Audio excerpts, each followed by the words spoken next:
Oiga, desde la Polar, nuestro compañero Enrique Muñiz ahora está en las calles de la Ciudad de México para ofrecernos un reporte desde la Torre Mayor, desde donde esta mañana integrantes de la Brigada Rotaria participan en el primer simulacro. Se están preparando. Enrique, ¿cómo estás? Muy buenos días. ¿Qué nos cuentas al respecto de este macro simulacro? ¿Cómo se vivirá en esta zona?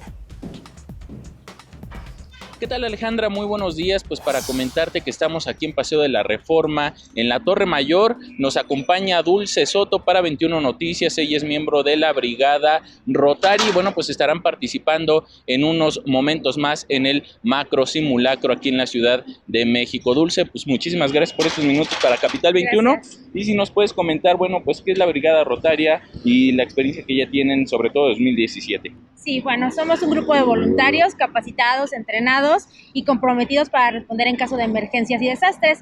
En el 2017 participamos de manera activa con un grupo alemán que es ISAR Germany, donde tuvimos la oportunidad de estar en edificios representativos como el Colegio Rebsamen, los edificios de Monterrey y bueno, dentro de esos edificios pudimos rescatar a 19 personas fallecidas y 5 personas con vida. Oye, bueno, pues ya con esa experiencia, ahora participar en los macro simulacros, ¿qué estarán haciendo el día de hoy? Hoy vamos a vigilar que las personas salgan con orden, que todos acaten los lineamientos, que la mayoría de las personas que están en los edificios sepan que es importante la prevención, pero sobre todo que no lo tomen como un juego, que sepan que prevenir es lo que puede salvarnos la vida.